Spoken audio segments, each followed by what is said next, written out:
Mas continuando aqui, Luiz Arthur Nogueira, já que você se perguntou por que os ministros não ganham mais, seus problemas acabaram. O Supremo Tribunal Federal aprovou o próprio orçamento de quase R$1 bilhão, em barras de ouro, que vale mais do que dinheiro, não, essa parte da barra de ouro não tem. O Supremo aprovou o próprio orçamento de mais de R$1 bilhão para 2025, tá? Para os seus 11 ministros e assessores dos ministros. O montante representa um aumento de 6,23% em relação a 2024, muito além da inflação prevista para o ano. Em 2023, o Tesouro Nacional apontou que o Brasil tem o judiciário de maior custo do mundo e vai ficar mais caro. O custo da justiça representa 1,6% do PIB, ou 160 bilhões de reais, acima de qualquer outro país no mundo. Além disso, uma decisão do Tribunal de Contas da União, o famoso TCU dos relógios, lembra do TCU dos relógios?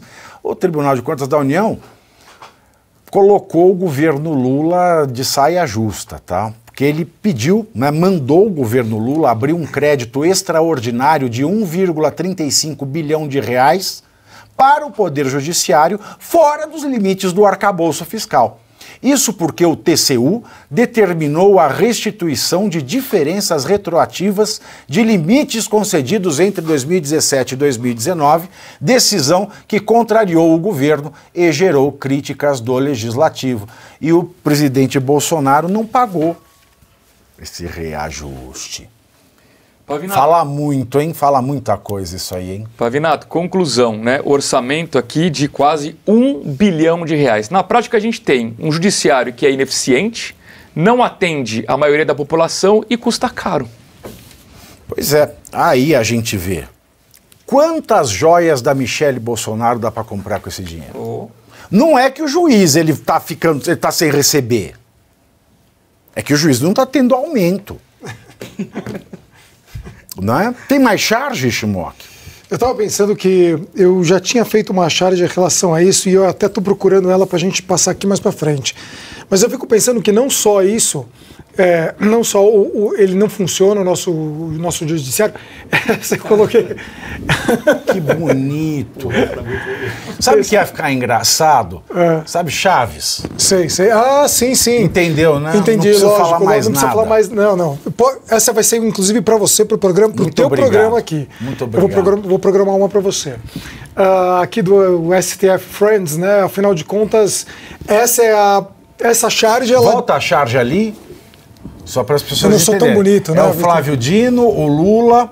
Flávio Dino, o Lula, o Barroso, o Fachin, o Gilmar Mendes, o Toffoli. O Toffoli é sem graça, né? Até na charge ele é sem graça. Muito! É meio... Até na charge ele consegue não ter graça. Como é que chama aquela... Ele tem personalidade. Sabe, como fala aquele... Não é pudim, é aquela coisa que não tem muito gosto de manhã, assim. Mingau, sabe mingauzinho? Com chuchu, né? Chuchu. Aí tem a Carmen Lúcio, o Cristiano Zanin e o Amin Kader. Aí eu não posso falar. E o Amin Kader. Esse é isso. Eu preciso de um companheiro. E essa famosa, como fala? O guarda-chuva colorido Academy. deles, que tem a Umbrella Academy, mas que tem uma outra... Tem o símbolo deles exatamente usando o mesmo sofá dos Friends, e aí a gente foi em cima, né, o STF Friends, que tem absolutamente tudo a ver com o que a gente está falando agora, obviamente não só para o STF, como para toda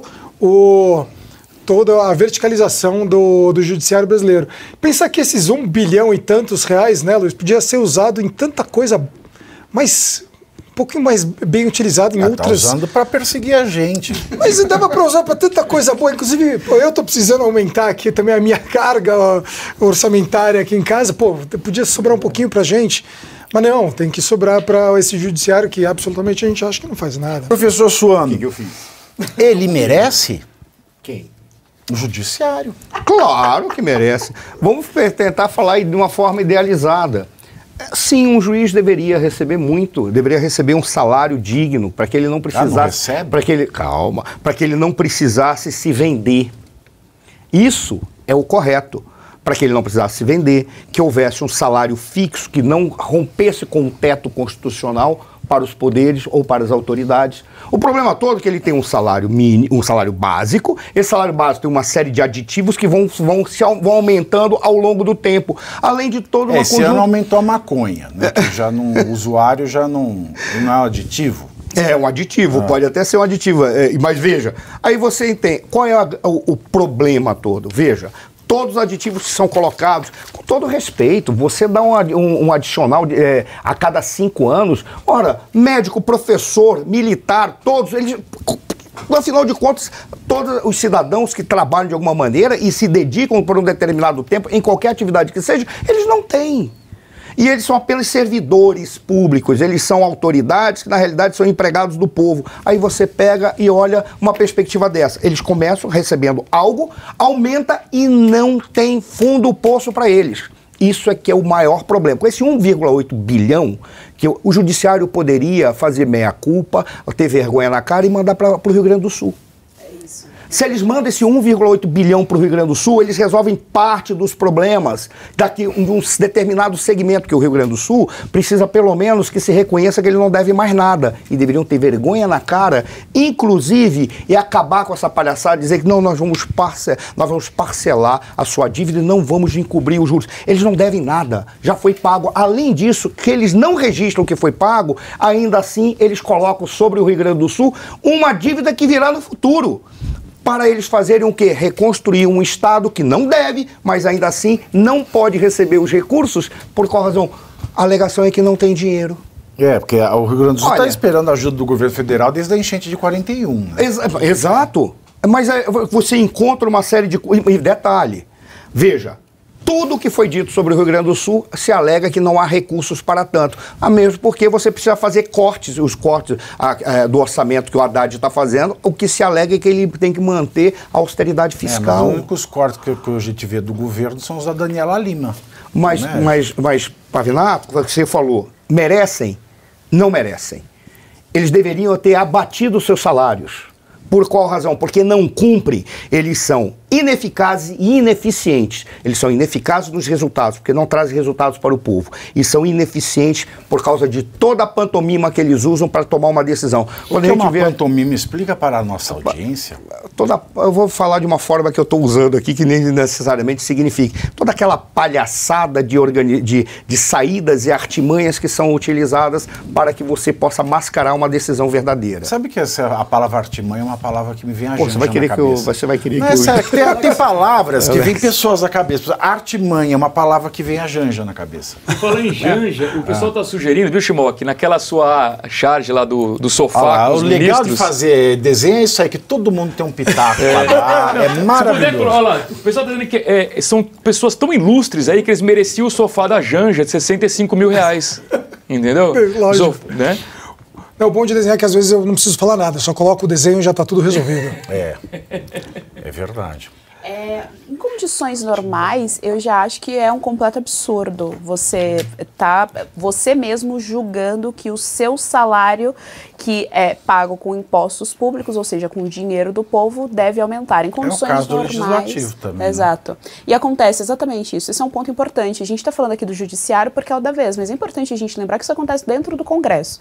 Então, quer dizer, a gente tem lá os senadores que fazem isso, a gente tem todo o legislativo que faz isso. Então, o senador, por exemplo, os senadores, na hora de votar e de colocar a Constituição em prática, não, são gatos. Na hora de votar o próprio salário, são leões. Então, assim, é importante a gente colocar, ressaltar, que infelizmente isso é uma prática dentro da política brasileira e em condições normais, tendo em vista o país como tendo em vista que nós temos pessoas sem saneamento básico, tendo em vista que nós temos pessoas que morrem em filas de hospital, tendo em vista que a nossa educação base é muito ruim, os nossos alunos saem de lá doutrinados e burros, eles não sabem fazer uma conta de matemática, eles não sabem ler um texto e interpretar. Então, assim, tendo em vista que nós temos problemas muito reais dentro do nosso país, em situações verdadeiramente democráticas, esse aumento de salário já seria absurdo, já seria assim uma coisa completamente fora da realidade.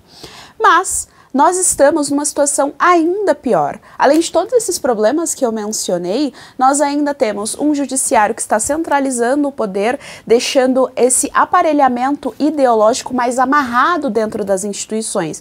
Por isso, reforma tributária, por isso, legislando em relação à droga, legislando em relação a imposto que vai ser cobrado ou não, ou seja... É o poder que tudo pode com Exato. Então, ele está amarrando... Eu tento falar sério. Mas eu também estou falando disso. Ele está amarrando de maneira institucionalizada mesmo. Ele está amarrando de maneira institucionalizada mesmo, ele está deixando formal o aparelhamento da máquina pública em prol das ideias à esquerda. E aí, no meio disso tudo, ele resolve aumentar o próprio salário. Assim, é completamente absurdo e surreal. E, mais uma vez, eu repito, o povo brasileiro não merece isso. A nossa história de nação não merece isso. Em prol é uma expressão que me lembra o Janones, não, o Randolph, por exemplo. A artimanha, eu lembro de... Eu tenho umas coisas muito loucas na minha cabeça. Em prol vem o Randolph. É randolfico, né? Isso aí. Randolfico. É bem randômico. Minha cabeça é randolfica. Randômica. Randômica. Por quê? Em prol. Por que em prol? Ele sempre está em prol de alguma coisa. Ele sempre está em prol de quem manda. Né? Ele sempre está em prol. Eu pedi para o alemão colocar mais uma que eu acho que tem muito a ver com isso que a gente está falando. Aí. Olha que bonito. Quem é este senhor simpático? Um senhor simpático. Eu não tenho, assim, eu nunca direciono a ninguém especificamente. Só estou dizendo que assim, o nosso balde de dinheiro, ele simplesmente vai para aqueles que às vezes podem ou aqueles que não podem com PH, entendeu? E assim por aí vai. Eu acho que essa é a coisa. E eu fiquei pensando também, não existe um meia-culpa, as pessoas não fazem esse meia-culpa do tipo, eu sou um servidor público. Esse dinheiro que eu estou recebendo é para ajudar ou para trabalhar pelo Brasil e acaba que a gente... Ninguém faz nada. Em países... Eu estava vendo uma vez um documentário na Escandinávia. Servidor público, você se serve do público. Você se serve do público, exato. Eu estava vendo na Escandinávia, vereadores, até... Eu sei, eu coloquei no topo lá, mas o cara não tem nenhum assessor, ele tira o próprio lixo, o salário dele é um salário... Porque ele faz em prol do eleitorado dele ali, de Estocolmo, das redondezas, e tá tudo em ordem, e ele ganha, e ele tá satisfeito com isso, ele pega o metrô para ir para trabalhar, ou vai de bicicleta, mas não, aqui tem que ter 200 assessores. Será que isso polícia, carro blindado, será que isso não cabe na cabeça das pessoas? Vou ser servidor público, então eu vou entrar numa disputa eleitoral, vota em mim, bota aquele nome gigantesco, aí de repente, bom, agora eu vou sentar nas fichas e não vou mais ter que fazer nada. Mas você sabe que isso é uma desgraça. Pois é, mas ela o pessoal faz muito isso. Sentar nas bichas e pegar a pauta só para ele. Você não falou isso aí? Foi exatamente isso que eu falei. Na Suíça. Foi isso é uma transfala. Foi ficha. Eu estou ficando velho que surdo. Não tem um governo, eles têm um pequeno colegiado, as autoridades lá recebem menos do que recebe um professor. Mas aqui tem até o Capinha. O Capinha chega lá, põe assim a capa ao ministro. Aí ele fala assim, Jaime, o menino quer mais suco. Aí ele vem com a jarrinha de tangue. Lembra desse comercial? Lembro. Assessoristas, que é um trabalhador, tá lá concursado, ganhavam próximo de 10 mil reais. Agora você imagina no mundo contemporâneo, como um comediante fez, ele diz assim, os assessoristas vão fazer greve. Aí ninguém vai saber o que fazer, vai dizer, o que a gente faz agora que não tem assessorista? Aperta o botão. Ganhavam muito. Um salário que a gente diz, pelo amor de Deus, é isso, é esse... mas tem uma coisa que esta composição do Supremo sabe é apertar o botão do povo. Sim. Isso aí o ascensorista não vai fazer falta não.